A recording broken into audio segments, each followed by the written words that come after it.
out with the new and in with the old. In this video, we'll talk about why we got rid of our glass top electric stainless steel stove, somewhat newer, and traded it in for an older pilot gas stove.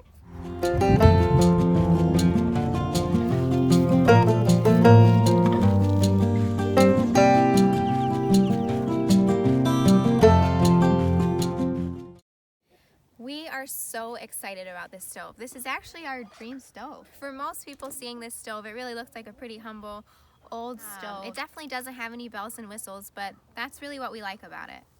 Exactly.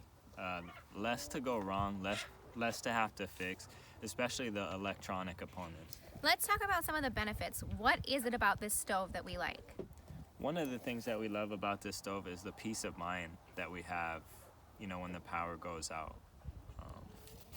We've been in situations where we've had the power out longer than a week, and if we didn't have a propane stove to cook on, it would have been very challenging.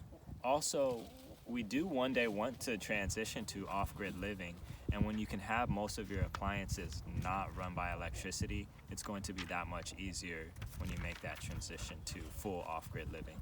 This stove does not have an electrical plug-in at all. There's no plug for it. It's solely run off of propane, and that's exactly what we were looking for in an oven. Right, it is on a pilot system, and you could do some research. They are proven, time-tested to be safe. We felt comfortable getting it. There are some cons to having a propane stove, and one of those is that with the pilot system, there's gas being used all the time. So it's not the most efficient. And having a propane stove, all you need to do is make sure that you have your propane tanks with propane in there. There's no electric on this stove, and it just really gives us peace of mind. There's so much less that can go wrong.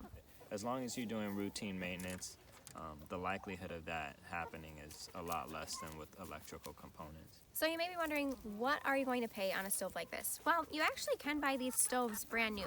You can still find brand new ovens that don't require any electricity at all, and those are going to be running somewhere around $600. This stove, we found it on Facebook Marketplace. Originally it was posted for $200, but they had marked it down to $150. I asked if they'd be willing to take $100, and they did.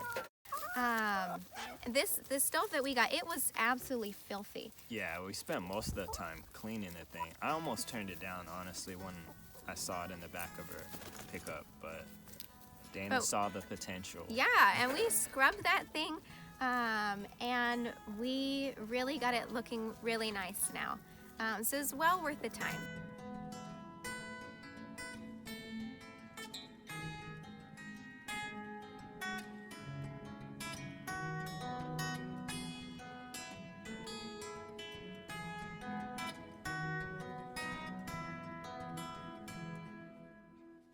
So anyways, we bought this stove for $100 off of Facebook Marketplace. Just required a lot of cleaning on our part. And then the one that was here in the house that was all electric, is complete electric, we ended up selling that for $200. Yeah. In our eyes, the stove that we got is so much more valuable than the electric stove that we sold. But that's not the case in everyone's mind, and we hope that that you are thinking more long-term, more preparedness-minded for your family, what might happen in a situation where you lose power. Having these systems, whether it's for backup or whether it's just what we're using to be more sustainable altogether. On day-to-day. Yeah, on a day-to-day basis. Yeah, we want you to always be thinking of having backups for your backups, but just living more sustainable from the start. And speaking of having backups for your backups. So what would be the backup for our propane going out or our oven not working? We could always cook with our sun oven, or cook on an open fire, or cook on the wood stove. There's always different things that are in our minds that we could do when one system goes wrong. As far as the sun oven, if you haven't seen our other video on that, check it out. Hopefully you found some value in this video. If so, please hit the like button. Until next time, friends.